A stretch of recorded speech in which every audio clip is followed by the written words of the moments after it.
The Road Commission for Oakland County maintains 2,700 miles of road, which include primary, local, and subdivision streets, as well as a contract agency to MDOT, we maintain 230 centerline miles for the state trunk line, like M15, I-75, 696, M59, and the U.S. routes. Biggest challenges that they face is during the storms. When you got storms that's back to back to back, we work 7:30 to 3:30, which is part of your job. A lot of times it's a sacrifice to come in and help your agency out, knowing that you may not have to. You know, it's times where I got something going on tonight, you know, you got to tell the wife or the kids, I'm not going to make it, you know, I'm trying to do this, and letting them understand why you're doing it. It ain't always for the money, it's, you know, it's for the benefit of helping people out, helping everybody out, the agency, helping the motoring public out. The hours, 16-hour shifts, and for me, I'm always mindful of the fact that when I'm coming in here, I'm going to stay for 16 hours. I mean, I think as a woman, there's a little bit different dynamic for me because I am a mother, I am a wife, and so sometimes they don't get dinner. But because they know the importance of me being able to come in here and clear the roads, because I take it personal.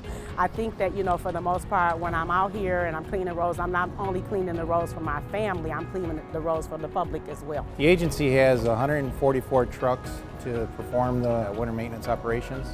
The cost for winter maintenance is about $22,000 to $25,000 per hour when we're running full coverage with 106 drivers, trucks, and salting the road.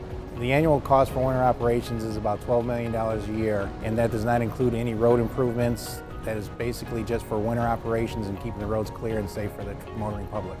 A lot of people question sometimes if trucks are out and about on the road, but keep in mind these routes are 35 miles long and they take about 2 hours to complete. So during an intense snowstorm, the roads will recover while we're out there. This would be an example of when you're shoveling your driveway, and by the time you get to the end and you shovel the last part of your sidewalk, your driveway is snow covered. These are the things that our drivers are dealing with as well. Let's say I'm on my way out to my run, which is M5, and I'm going down 696 with a load of salt, and the roads are starting to cover up. I had a car next to me, and I can tell someone's looking at me, they want something, and there's a bunch of guys in there waving at me and looking, and I'm thinking, do I have a flat or something? So I rolled the window down, and they're yelling, "Start salting, what are you doing?" And I said, my run is on M5.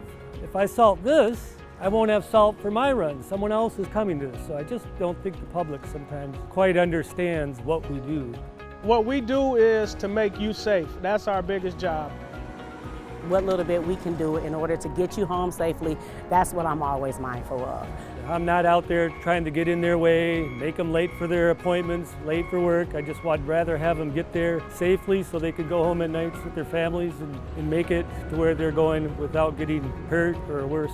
If we can do our job effectively and safely, then people can get to where they're going safely.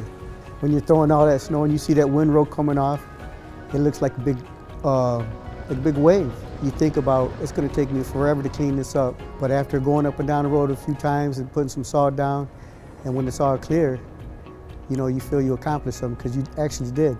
Yeah, we have 3 different types of plows on our trucks. One is the underbody float, we typically use with 6 inches or less. We also have our new trucks that are coming equipped with a wing plow. We can use that as well at any time of snow accumulation. And then we also have our front plows, which we put on usually when we get 6 inches or more, or if we're doing a freeway operation where we're pairing up 6 or 7 trucks out there. The colder it gets, the less effective salt is. So usually around 20 degrees is when we really want to apply the brine on it.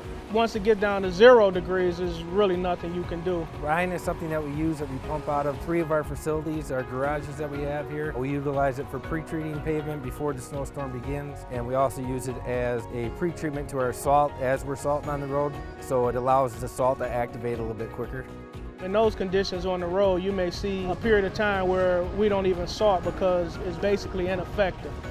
People are so distracted, and because they have a lot of things that distract them in their vehicles, I would just want them to treat us like they an emergency vehicle, like they treat the police, tow trucks, fire. If they could just give us the same courtesy and just move over one lane, I think that it would make our job a lot easier.